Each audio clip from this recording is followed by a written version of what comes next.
Hello students, આપણે સંભાવના chapter number 15 એ હવે નવું ચેપ્ટર સ્ટાર્ટ કરવાના છીએ.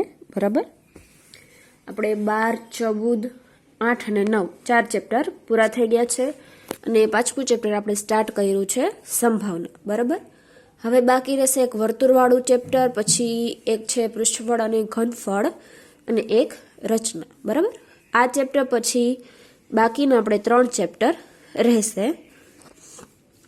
તો સંભાવનામાં એક એવો પોઈન્ટ નથી કે જે બાદ કરવાનો હોય.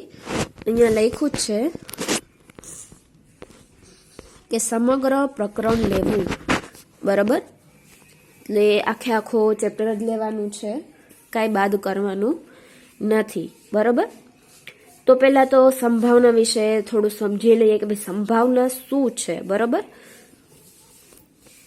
સંભાવના કહેવાય કોને એ બધું જાણકારી મેળવી લઈએ. તો કે આપણે સામાન્ય બોલચાલની ભાષામાં સંભાવના, તક, મોટા ભાગે શક્યતા છે એવા શબ્દનો ઉપયોગ કરીએ છીએ. બરાબર, આ શબ્દ તો તમે બધાએ સાંભળ્યા જ હશે કે ભાઈ આજે વરસાદ આવવાની સંભાવના છે, તક મળી હોય તો લઈ લેવાય, મોટે ભાગે આવું જ થતું હોય છે, આ થવાની શક્યતા છે. બરાબર, એટલે નોર્મલ ભાષામાં આપણે આ બધા શબ્દો બોલતા હોઈએ છીએ. બરાબર, તો હવે સંભાવનાનું ગણિતમાં શું કામ આવ્યું કે ભાઈ સંભાવના ગણિતમાં કેવી રીતે આવી, તો ગણિતના ઉપયોગથી આપણે સંભાવના કેવી રીતે મેળવી શકીએ. બરાબર, તો એ વસ્તુ આપણે શીખી લઈએ કે ભાઈ આપણે રોજિંદા જીવનમાં કેટલીક ચોક્કસ ઘટના જોવા મળે છે. સંભાવના કોઈ ઘટના સાથે સંબંધ ધરાવે છે. બરાબર, ઘટના બને તો જ સંભાવના થાય, નહીતર સંભાવના થતી હોતી નથી. બરાબર, કેવી ઘટના, કેવા પ્રકારની ઘટના એ આગળ આપણે જોશું, ત્યારે હું તમને કહી દઈશ.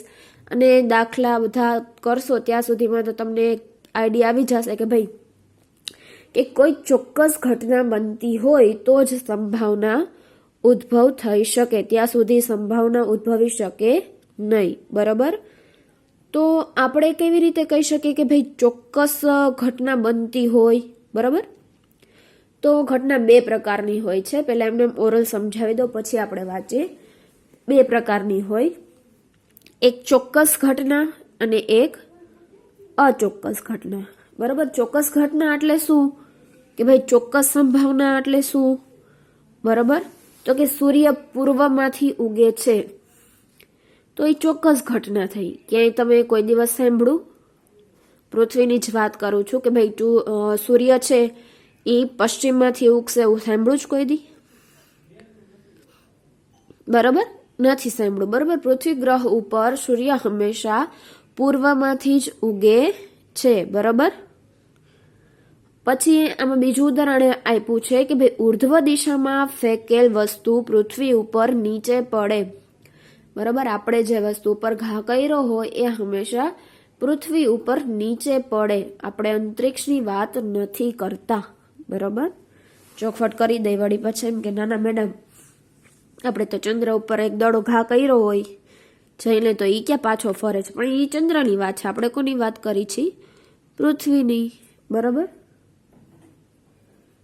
તો એને ચોક્કસ ઘટના કહેવાય. બરાબર, જે નિશ્ચિત હોય તેમાં કોઈ દિવસ ફેરફાર થવાનો હોતો નથી. બરાબર, વાંચી લઈએ કે ભાઈ આપણે રોજિંદા જીવનમાં કેટલીક ચોક્કસ ઘટના જોવા મળે છે જેમાં આપણે ચોક્કસ અનુમાન કરી શકીએ છીએ. દાખલા તરીકે સૂર્યનું પૂર્વમાં ઉગવું અને વસ્તુ ઉર્ધ્વ દિશામાં ફેંકી હોય તેનું પૃથ્વી ઉપર નીચે પડવું.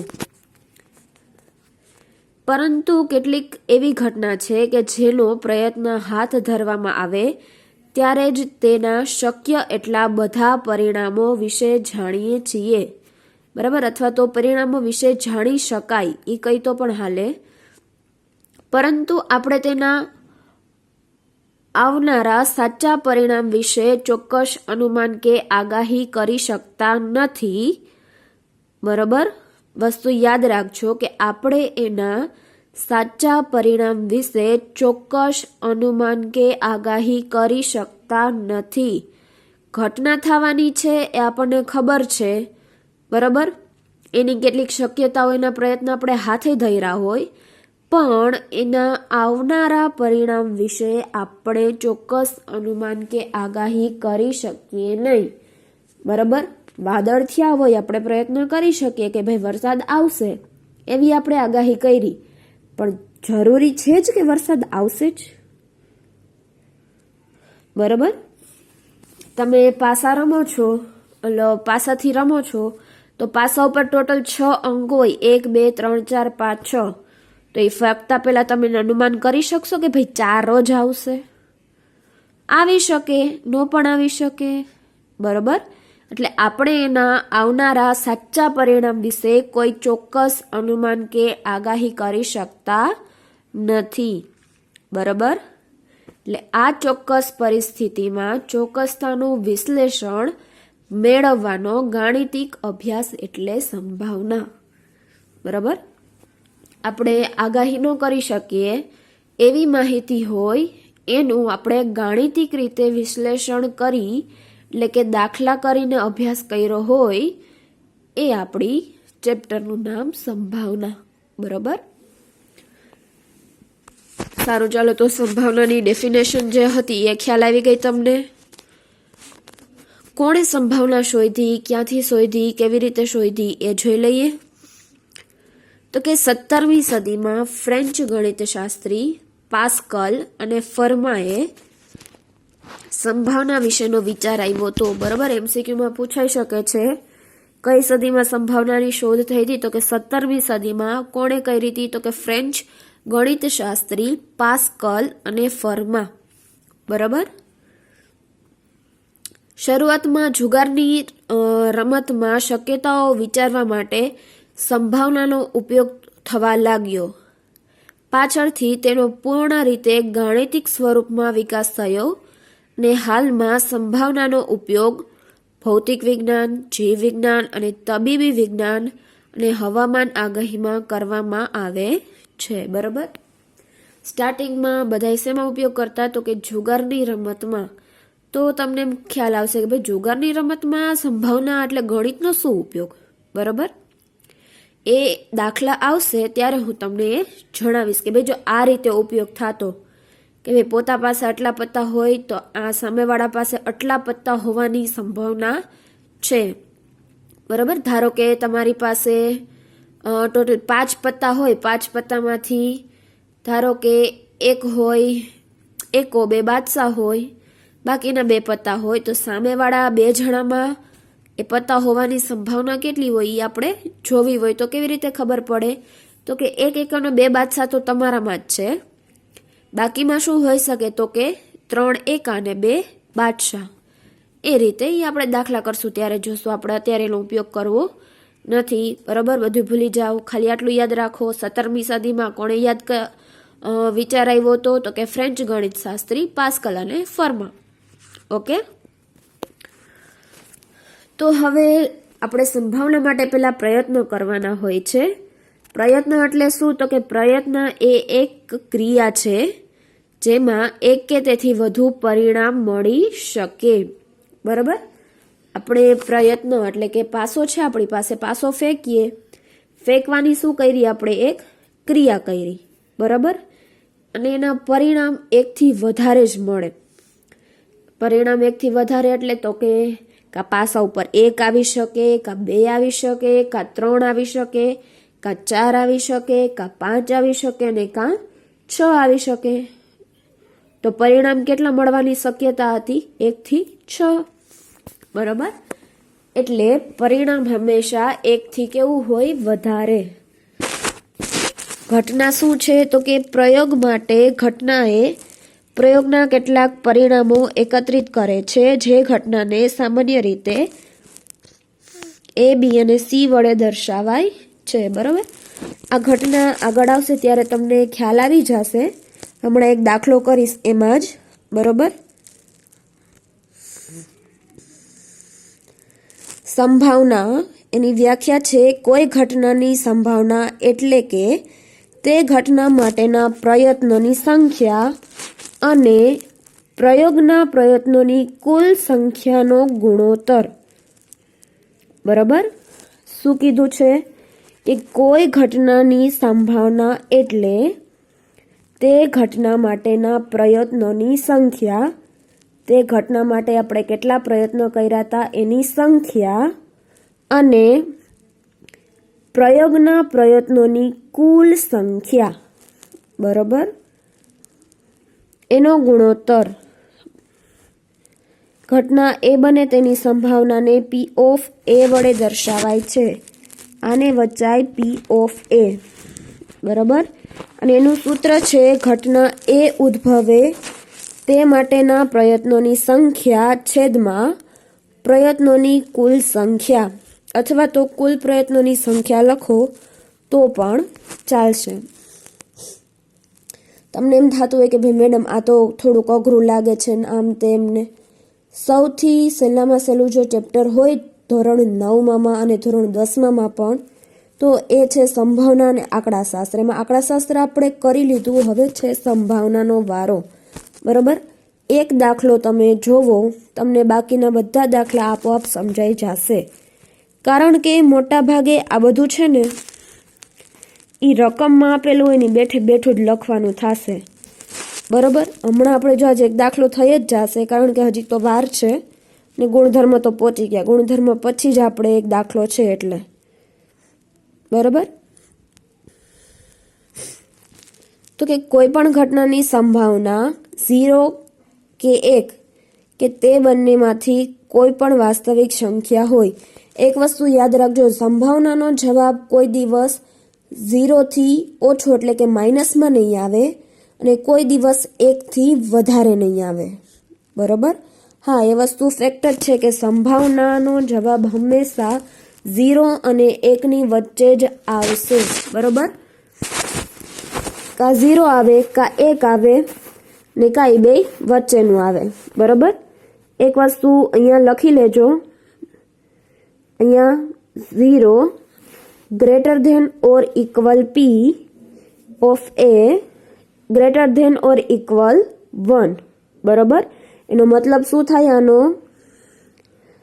એનું સાયન્ટિફિક ફોર્મ્યુલા કહેવાય કે ભાઈ 0 છે, P ઓફ A છે એ 0 કરતાં મોટો અને 1 કરતાં નાનો હોય છે. અને મેં અહીંયા નીચે ઇક્વલની નિશાની કરી. આનો મતલબ થાય લેસ ધેન ઓર ઇક્વલ થી નાનું અથવા બરાબર. કા 0 હોઈ શકે, કા 0 થી નાનું હોઈ શકે, કા 1 હોઈ શકે, અથવા તો 1 થી નાનું હોઈ શકે. બરાબર? બધા જ પરસ્પર નિવાકરણ ઘટનાની સંભાવનાનો સરવાળો 1 થાય છે. જેટલી તમને સંભાવના આપી હોય એ બધાનો તમે જો સરવાળો કરી જોવો તો તમને જવાબ કેટલો મળે? 1 મળે. બરાબર? એ ક્યારે કરવાનું? જ્યારે તમને દાખલામાં ચોખવટ કરીને કીધું હોય કે સરવાળો કરીને તાળો મેળવી જોવો ત્યારે કરવાનો, એ સુધી કરવાનો નહીં. પછી કીધું છે અશક્ય ઘટનાની સંભાવના 0 છે. અશક્ય ઘટના એટલે કેવી ઘટના? તો કે કૂતરો ઉડે છે. બરાબર? તો કૂતરો કોઈ દિવસ ઉડી શકે નહીં. એ કેવી ઘટના થઈ? અશક્ય ઘટના. બરાબર? તો એનો જવાબ શું આવે? 0. મને ગણિતમાં 100માંથી 105 માર્ક્સ આવ્યા છે. આવી શકે નહીં. તો એ કેવી ઘટના થઈ? અશક્ય. એટલે ઘટનાનો જવાબ શું આવશે? 0. બરાબર? અને નિશ્ચિત ઘટના હોય એનો જવાબ આવે 1. નિશ્ચિત ઘટના એટલે કે સૂર્ય પૂર્વમાંથી ઉગે છે. બરાબર? વનસ્પતિ પોતાની જાતે ખોરાક બનાવે છે. એ બધી ચોક્કસ ઘટના થઈ, બને જ, હંમેશા માટે બને જ. એનો જવાબ હંમેશા 1 આવે. બરાબર? આ વસ્તુ યાદ રાખજો. સારું, ચાલો તો એક દાખલો ગણાઈ જશે આપણે કે ક્રિકેટમાં એક સ્ત્રી ખેલાડીએ 30 બોલમાંથી 6 વાર દડાને ક્ષેત્રરેખાની બહાર મોકલ્યો, તો તેણે દડાને ક્ષેત્રરેખાની બહાર ન મોકલ્યો હોય તેની સંભાવના શોધો. 6 વાર મોકલ્યો છે તો કેટલી વાર નહીં ગયો હોય? સરસ, 24 વાર. બરાબર, એક વસ્તુ યાદ રાખજો. તો હવે તમારે દાખલો કેવી રીતે લખવાનો પહેલાં તો એ સમજાવી દઉં. બરાબર, સૌ પ્રથમ તમને જે અહીંયા કુલ આપ્યું હોય, જો અહીંયા ટોટલ બોલ 30 આપ્યા છે. બરાબર, તો જે તમને ટોટલ આપ્યો હોય એને તમારે હંમેશા પહેલાં લખવાનો. શું કરીને? તો કે કુલ પ્રયત્નો અથવા તો કુલ પ્રયત્નોની સંખ્યા બરાબર 30. કોઈ પણ કુલ આપ્યું હોય એને હંમેશા પહેલાં લખવાનું. બરાબર, હવે શું કીધું છે કે દડાને ક્ષેત્રરેખાની બહાર ન મોકલ્યો હોય તેની સંભાવના. આપણે જે લાઈન શોધવાની છે એ આપણે લખવાની. શું?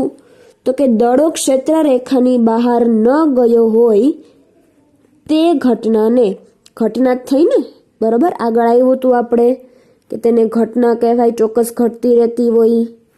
બરાબર, એટલે દડો ક્ષેત્રરેખાની બહાર નથી ગયો, એ ઘટના બની છે, દુર્ઘટના નથી, ઘટના છે. હા, વળી પાછા તમને વિચારે કે ભાઈ બહાર ન ગયો, દુર્ઘટના થઈ ગઈ એમ. તે ઘટનાને આપણે એ કહીએ. બરાબર, શરૂઆત હંમેશા આપણે એથી જ કરશું. હજી આગળ દાખલા ગણશું એટલે એક દાખલામાં 5 વસ્તુ શોધવાની આવશે. એટલે પહેલાં એ, પછી બી, પછી સી, પછી ડી, પછી ઈ. એ રીતે એક દાખલામાં હોય ત્યાં સુધી ગણવાનું. બાકી દાખલો પૂરો થઈ જાય તો નવા દાખલાની શરૂઆત ક્યાંથી કરવાની? એથી જ. બરાબર, જો કાંઈ અઘરું હતું?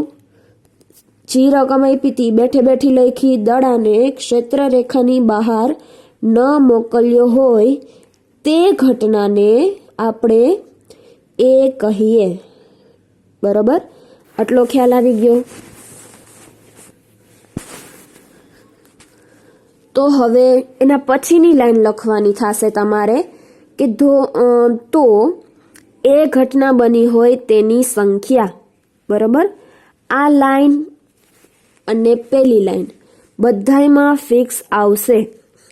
અહીંયા એની જગ્યાએ બી હોય તો શું આવી જશે? તો ઘટના બી બની હોય તેની સંખ્યા. બરાબર, જો હજી કેટલી થશે? 30 વારમાંથી 6 વાર બહાર ગયો છે, કેટલી વાર નથી ગયો? 24 વાર. બરાબર, તો હવે આ આખી લાઈન મેં એવું લખ્યું છે કે ઘટના એ બની હોય તેવા પ્રયત્નોની સંખ્યા, અથવા તો તમે એવું લખી શકો કે ભાઈ ઘટના એ બની હોય તેની સંખ્યા. બરાબર, કેટલી થશે? 24 અને છેદમાં કુલ પ્રયત્નોની સંખ્યા. છેદ હંમેશા ફિક્સ જ રહેશે, કુલ પ્રયત્નો. બરાબર, કુલ પ્રયત્નો કેટલા હતા? 30. તો 24ના છેદમાં 30, છેદ ઉડાડી 6 4 24, 6 5 30, તો જવાબ આવશે 4ના છેદમાં 5. બરાબર, જો હજી કહું છું કે